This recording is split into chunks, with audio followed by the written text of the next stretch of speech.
प्रदेश में निवेश को प्रोत्साहित करने के लिए राइजिंग राजस्थान इन्वेस्ट समिट से पहले ऊर्जा विभाग की प्री समिट आयोजित की गई। राजधानी के मेरिज होटल में मुख्यमंत्री बजूलाल शर्मा ने समिट का शुभारंभ किया, जिसमें करीब 6.5 लाख करोड़ रुपए के निवेश एमओयू हुए। ये खास रिपोर्ट देखिए।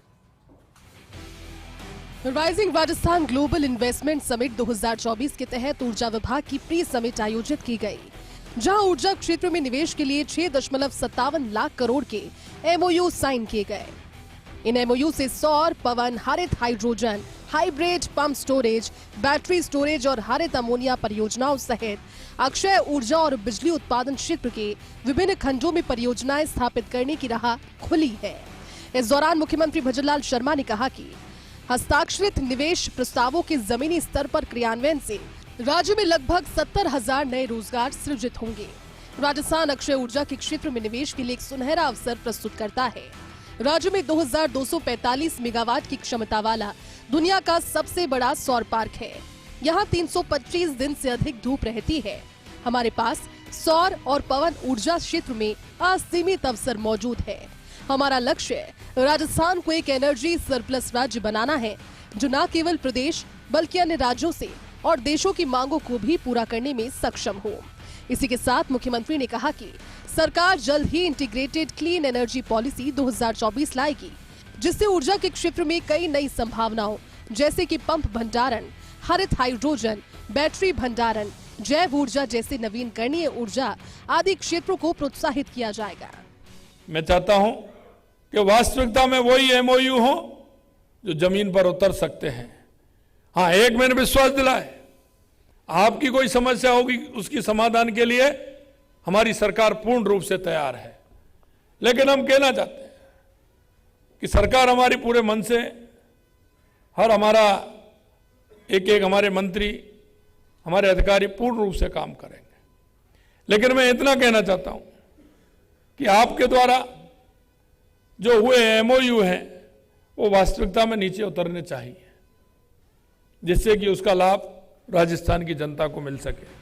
तो वहीं ऊर्जा राज्य मंत्री हीरालाल नागर ने कहा कि सरकार निवेशकों की व्यापक निगरानी और मार्गदर्शन के माध्यम से एमओयू के शीघ्र क्रियान्वयन की दिशा में काम करने के लिए प्रतिबद्ध है। आने वाले 3-4 वर्षों में एमओयू को धरातल पर चालू परियोजनाओं में परिवर्तित करने का काम किया जाएगा।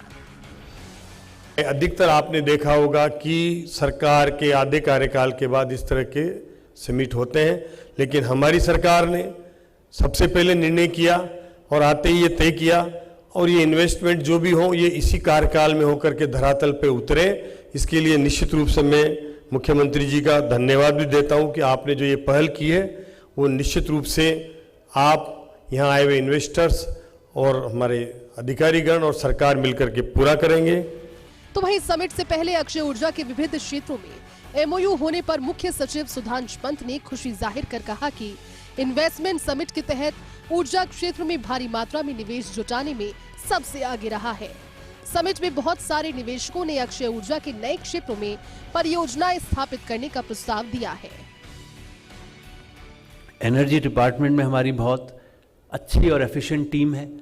आप मान के चलिए जो एमओयूज हुए हैं, इवन बिफोर द समिट जो अगले महीने होना है, उससे पहले ही जो एमओयू हो चुके हैं उनके इम्प्लीमेंटेशन की मॉनिटरिंग हम लोगों ने शुरू कर दी है। एक पोर्टल है, इम्प्लीमेंटेशन भी पोर्टल से हो रहा है। कंपनी ने एमओयू किया, लेकिन उसका फॉलोअप और मॉनिटरिंग गवर्नमेंट के ऑफिसर्स कर रहे हैं कि इस एमओयू में अगली स्टेज ये होनी थी, हुई नहीं हुई तो क्यों नहीं हुई, किसके यहाँ पर पेंडिंग है। So this is the kind of implementation support which companies who have already signed the MOU will be getting from the government of Rajasthan and its team of officers. कार्यक्रम में अतिरिक्त मुख्य सचिव ऊर्जा आलोक, RREC के अध्यक्ष और मुख्यमंत्री के प्रमुख सचिव आलोक गुप्ता, डिस्कॉम के अध्यक्ष आरती डोगरा, RVPNL के प्रबंध निदेशक नथमल डिडेल, RRECL और RUVIT के प्रबंध निदेशक ओम प्रकाश कसेरा, जोधपुर डिस्कॉम के प्रबंध निदेशक भंवर लाल मौजूद रहे। राइजिंग राजस्थान इन्वेस्टमेंट समिट से ठीक पहले राजधानी जयपुर में आज ऊर्जा विभाग की प्री समिट आयोजित की गई। मुख्यमंत्री बजूलाल शर्मा ने समिट का उद्घाटन किया, जहां करीब 30 से अधिक बड़े निवेशकों ने कुल 6.5 लाख करोड़ से अधिक के निवेश पर एमओयू साइन किए। इस दौरान मुख्यमंत्री बैद्यनाथ शर्मा ने कहा कि जिस तरह से ऊर्जा सेक्टर में निवेशक आगे आ रहे हैं, उससे जल्द ही मरुधरा पावर सेक्टर में सरप्लस होगी। इसके साथ ही उन्होंने ये कहा कि इससे न सिर्फ जनता को सस्ती बिजली उपलब्ध हो पाएगी, बल्कि दूसरे राज्यों को भी राजस्थान बिजली दे सकेगा। कैमरा पर्सन तीरथ के साथ विकास शर्मा, फर्स्ट न्यूज़, जयपुर।